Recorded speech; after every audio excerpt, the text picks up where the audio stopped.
Sebenarnya stetoskop itu wajib gak sih buat mahasiswa baru di kedokteran?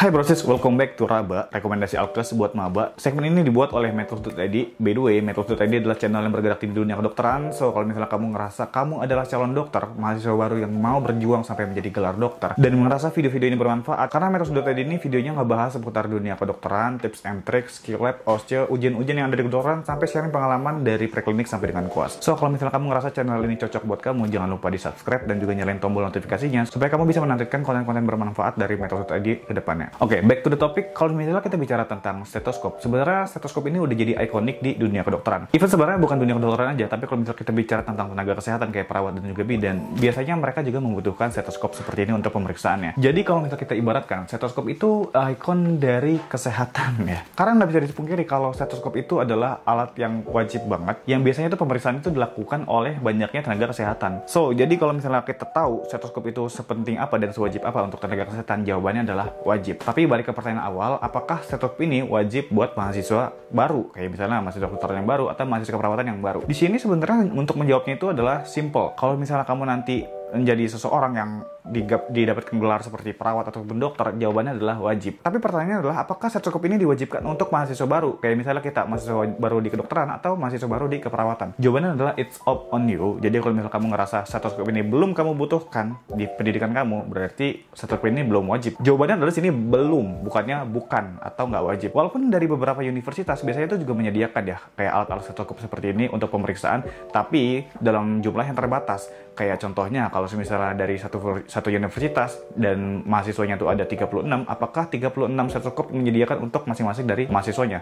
Dari kebanyakan case, sepertinya sih belum semua universitas ya untuk seperti itu ya. Apalagi kalau misalnya stetoskop itu sangat terbatas, kamu harus gantian untuk melakukan pemeriksaan atau latihan auskultasi dengan stetoskop yang bergantian sama teman-teman kamu. Satu, itu udah pasti nggak efektif dan nggak efisien karena memakan waktu, kamu perlu gantian dulu nih sama teman-teman kamu. Itu adalah permasalahan yang pertama. Permasalahan kedua adalah gimana kalau misalnya stetoskop yang disediakan oleh fakultas itu rusak. Biasanya kan kita nggak tahu nih, ini yang siapa yang harus tanggung jawab, apakah si A, si B, atau kamu. Karena kalau misalnya kayak gini kan, ya namanya juga dipakai bareng-bareng gitu. Tapi kalau misalnya rusak, ya salah bareng-bareng juga. Mendingan kalau misalnya kayak gini ya, aku sih sangat menyarankan untuk teman-teman itu mending beli aja dibandingkan harus nunggu-nunggu atau pakai stetoskop yang disediakan oleh fakultas. Selain itu, kita jadi ngerasa nggak nyaman dan nggak bebas sama alat yang kita pakai. Yang kedua itu, kita jadi jauh lebih efektif karena kita bisa belajar kapanpun kita mau. Kalau misalnya stetoskop yang disediakan sama fakultas itu kan ya adanya di fakultas. Tapi kalau misalnya kita beli sendiri, kita bisa bawa ke rumah atau ke kos. Jadi sambil kita pulang ke kos, kita tuh bisa sambil latihan juga. Entah itu kita mau auskultasi ke temen kos, atau kalau misalnya kita ke rumah, kita bisa banget tuh auskultasi ke mama papa kita gitu, atau adik-adik kita. Itu bisa banget. Jadi benefit yang kamu dapatkan ketika kamu memilih untuk beli stetoskop sendiri, itu ada banyak. Jadi nggak perlu juga sebenarnya mengandalkan stetoskop yang disediakan oleh fakultas. Kalau misalnya memang kamu mau seperti itu ya, balik lagi, it's up on you. Tapi kalau misalnya aku akan menyarankan, wajib ya beli stetoskop untuk mahasiswa baru di kedokteran. Nah, kita sekarang masuk ke topik kedua. Kalau misalnya kita tahu banyaknya stetoskop di luar sana, itu banyak banget dari brand-brand yang kita mungkin nggak tahu ya. Apalagi kita di sini case-nya adalah mahasiswa baru. Aku bisa dengan senang hati membantu teman-teman untuk memilihkan stetoskop yang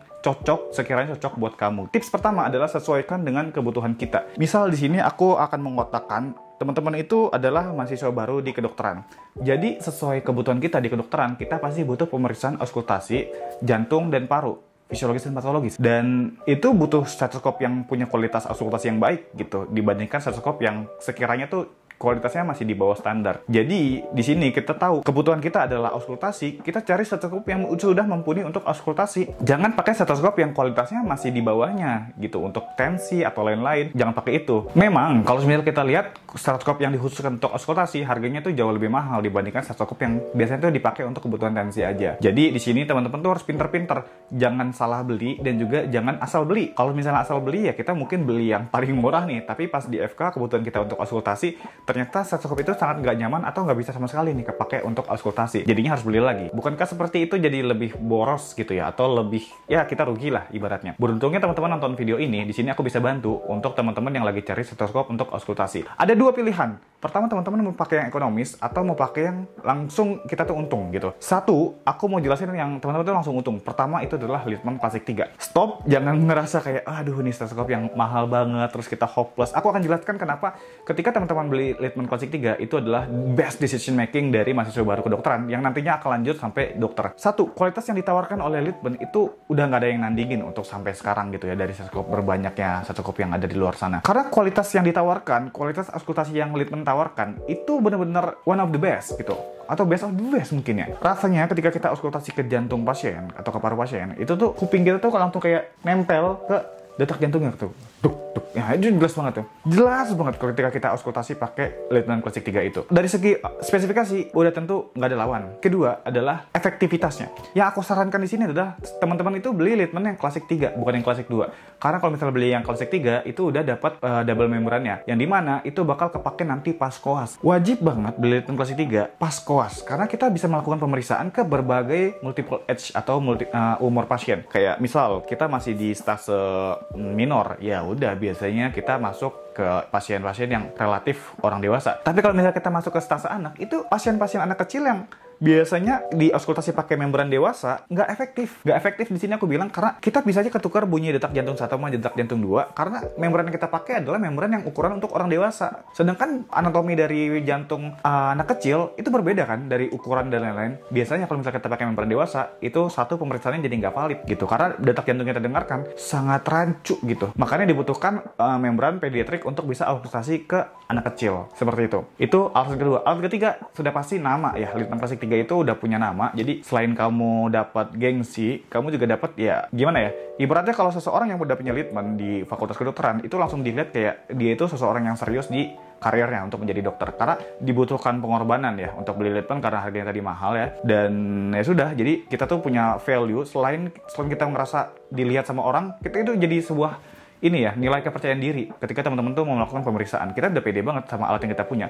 Nggak bisa dipungkiri juga karena stetoskop yang kita pakai itu jadi tolak ukur seseorang gitu ya. Karena ya kita suka insecure gitu, atau bukan insecure deh, minder. Itu tidak bisa dipungkiri juga. Kalau misalnya teman-teman nggak ngerasakan itu, that's good. Tapi kalau misalnya dari mayoritas aku lihat memang banyak juga tuh orang-orang yang ngerasa tuh insecure sama stetoskop yang dipakai gitu. Dan terakhir itu 4 adalah masa garansinya. Masa garansinya itu lama banget teman-teman, 5 tahun. Walaupun sebenarnya yang digaransi itu adalah double membrannya aja gitu. Bukan kayak stetoskop patah, kotor, dan lain itu digaransi. Enggak. Tapi double membrannya itu yang bisa diputar itu adalah digaransi sama Littmann tuh selama 5 tahun. Bayangin, selama itu teman-teman. Oke. Kalau 5 tahun aja itu berarti selama teman-teman tuh baru masuk preklinik terus beli Littmann itu berarti sampai koas pun masih aman dong, masih aman gitu. Bahkan gak cuma sampai aman, ini adalah komentar dari teman-teman di TikTok yang bilang kalau misalnya stetoskop ini dipakai sampai dia jadi dokter, sampai sekarang ini dipakai anaknya juga itu masih aman stetoskop Littmann. Berarti menunjukkan kalau misalnya Littmann itu kualitasnya sangat bagus dan memang brand yang se-survive itu untuk pembuatan dari build quality dari Littmann itu sendiri. Jadi aman banget nih kalau misalnya teman-teman mau beli itu sekarang. Oke, solusi pertama itu pakai Littmann ya. Opsi pertama. Opsi kedua itu pakai ABN Classic. Nah, ABN Classic brandnya itu yang memberikan kualitas yang ekonomis, yang sangat ekonomis juga. Harga yang ditawarkan dengan kualitas yang ditawarkan itu kayak nggak sebanding gitu. Ini harganya segini, kualitasnya segini. Kalau di kita tahu ya, ini harganya segini, kualitasnya segini gitu. Jadi kita tahu equalnya tuh. Kalau misalnya kita lihat dari dua perbedaan ini, sebagai perbandingan aja, kalau misalnya kita bicara tentang harga, ABN itu harganya di range 300.000 dan juga Littmann di range 1,8 juta. 1,7 juta atau yang paling murah ada yang 1,5 juta. Jadi tergantung teman-teman ya. Kalau misalnya teman-teman bingung mau pilih store yang mana, langsung aja ke Metrosud.id karena udah gratis modul auskultasi. Jadi ketika stoknya sampai ke rumah teman-teman, itu bisa langsung dipakai untuk latihan tuh. Karena ada banyak banget modulnya ketika teman-teman mau belajar auskultasi, perkusi, palpasi, dan itu semua udah ada semua ya. Oke, lanjut lagi. Kalau misalnya kita bicara tentang harga, tentu ABN itu menang ya. Tapi kalau misalnya kita bicara apakah ABN ini bakal kepake sampai koas, jawabannya adalah tidak. Karena pas koas itu, balik lagi tadi aku dijelasin kasusnya, dimana kalau koas itu kita butuhnya Littmann untuk bisa pemeriksaan ke berbagai pasien. Kalau misalnya ABN, dia itu nggak ada double membran ya teman-teman. Jadi cuma ada adult membran yang kalau misalnya diputar itu, dia itu di belakang itu adalah bell. Jadi bell ini nggak bisa berfungsi untuk auskultasi ke pasien anak kecil. Biasanya kita butuh lagi membran pediatrik untuk bisa auskultasi ke pasien anak kecil. Tapi mengingat ABN ini menawarkan harga yang lumayan ekonomis, 300.000 menjadi opsi yang salah satu yang terbaik juga ketika teman-teman tuh baru jadi mahasiswa baru. Contoh, aku ambil kasus di sini adalah teman-teman baru masuk semester 1, langsung belinya ke ABN Classic seharga 300.000. That's good. Karena apa? Karena harga yang teman-teman bayar itu 300.000, teman-teman wajib juga nih sambil nyicil, sambil jalan, semester 1 nyicil, semester 2 nyicil, semester 3 nyicil, sampai 8 semester. Itu uang yang teman-teman cicilkan setiap bulannya atau setiap semester atau terserah, langsung dibeliin ke Litman nanti kalau misalnya udah mau masuk koas gitu ya. Jadi nggak harus juga teman-teman langsung beli Litman pas jadi maba, bisa juga pakai ABN dengan catatan setiap semesternya teman-teman tabungkan atau sisihkan uangnya untuk beli Litman nanti pas koas, karena pas koas kan kita wajib ganti gitu. Kesimpulannya adalah dari dua opsi ini, kalau misalnya memang ada budget lebih, langsung aja ambil ke Litman karena bakal kepake sampai nanti jadi dokter. Tapi kalau misalnya budgetnya belum ada dan kita sambil nabung, namanya juga masih sebaru, ya pakainya ABN Classic dulu aja, karena ABN itu sudah bisa dipakai pemeriksaan untuk auskultasi juga teman-teman. Sensitif banget. Kalau misalnya kualitasnya seperti apa sebagai gambaran ya dia mungkin setara sama Litman Classic 2, tapi tidak dengan Litman Classic 3 seperti itu ya. Jadi sambil nabung sampai nantinya pas sudah koas, ya udah kita udah punya uang lebih untuk kita belikan Litman Classic 3. Itu adalah tips dari aku gitu teman-teman. Tadi aku bilang cari sesuai kebutuhan. Loh, emangnya ada ya stetoskop yang bisa menyesuaikan dengan kebutuhan? Ada jawabannya. Kalau misalnya teman-teman beli stetoskop yang kualitasnya di bawah dari ABN Classic, biasanya tuh stetoskop yang harganya tuh relatif lebih murah,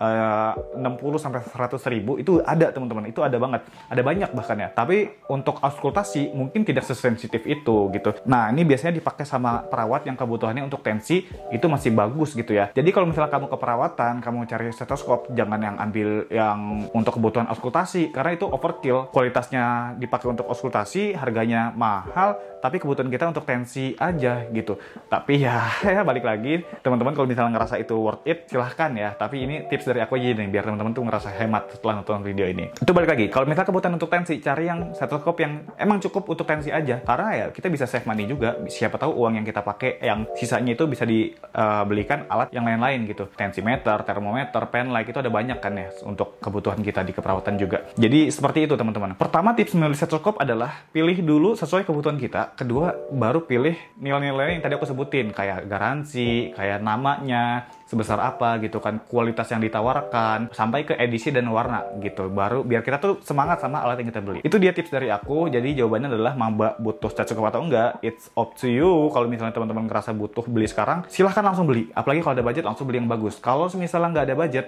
ambil yang ekonomis dulu sambil nabung, baru beli yang bagus banget gitu. Pas nanti kuas bakal kepake. Oke, semoga video ini bisa bermanfaat untuk teman-teman yang lagi cari stetoskop dan yang lagi bingung juga nih, apakah stetoskop itu wajib buat mahasiswa baru atau enggak. Jangan lupa di-share ke teman-teman kamu yang baru jadi maba juga, supaya mereka dapat gambaran dan juga dapat sharing pengalaman ini, biar mereka tuh nggak bingung lagi ketika mau beli stetoskop. Kalau misalnya bingung cari stetoskop di mana, langsung aja ke deskripsi karena sudah ada link pembelian yang itu udah 100% original di Metode.id sendiri, juga langsung kasih benefit free modul untuk teman-teman tuh belajar auskultasi gitu. Jadi udah nggak bingung lagi tuh belajar auskultasi di mana. Apalagi bakal dapat diskon juga 2,5% ketika teman-teman tuh melakukan pembelian dari link di deskripsi.